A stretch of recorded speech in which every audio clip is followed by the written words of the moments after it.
Sundays. Tiny, fast-moving black ants disperse and swirl because the wind has demolished their sandcastles. I hope more don't come out of the ground and start biting my legs because they are now like all the grown-ups I've known, furious they have worked so hard for nothing.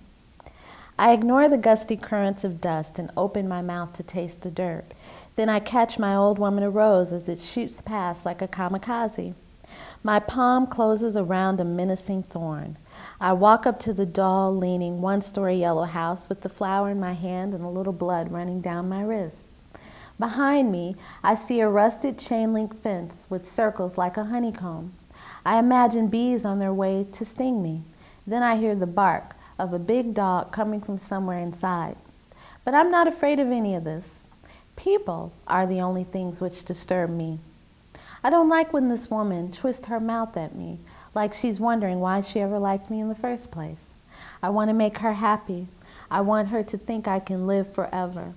Rise in smoke if I was burned, and not even 100-mile-per-hour winds are strong enough to carry away my ashes. So I don't cry although it hurts. Instead, I hold up my hand and say, "Ma'am, look at me. Now I'm just like Jesus." And I really want it to be. For as long as I had known of myself, earlier than this dream vision of a blustery day that hasn't happened yet, I was a dark soul floating through the arcane, craving the journey of birth, fashioning a life from God-given visions and my own make-believe. From the forever sleep I've awakened, in many times and many places, only to be forced to close my eyes and simply wait, forever and again. It was 1992 when it seemed ready to happen for sure, in a winter on the cusp of millenniums, in a no-name Pennsylvania town on the road from Chicago to New York City, when a girl named Shavana Golding fell in love with a boy who was not my father. She was strong enough to conjure the courage to embark on a quest less hopeless than being a magical but completely invisible black girl on a crowded street in Chicago. She was 15, already aching for a purposeful life. To be a mother was a calling. All the women who had conceived my soul but lost my life in the past had believed the same, and there were many before her, the sweet Yoshi, the Spitfire Darlene, and the tragedy, Tawana. But faith alone had not been strong enough to anchor me to their wombs. I never grieved when I died. I tried again, though I wasn't itching to find myself dropped into the vicious whirls I saw waiting for me through their eyes. When the months crept on and I grew older inside Shavana than with any others in the past, I started to believe I could see my face on the outside of my dreams.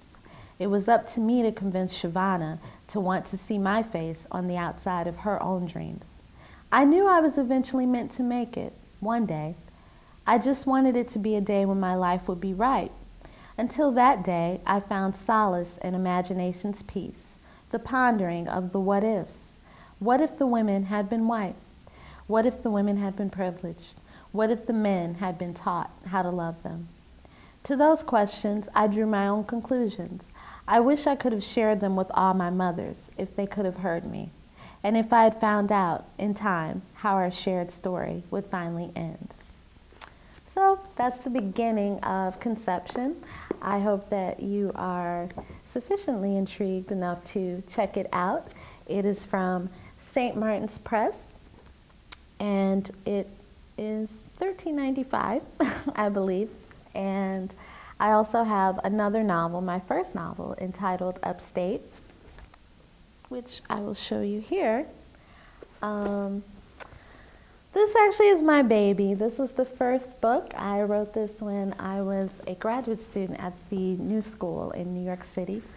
And Terry McMillan selected me to receive the Terry McMillan Young Author Award, actually the very first Young Author Award from her, because of this novel. And I was so honored, very, very, very, very surprised by all of the success of Upstate and how well that it was received by readers.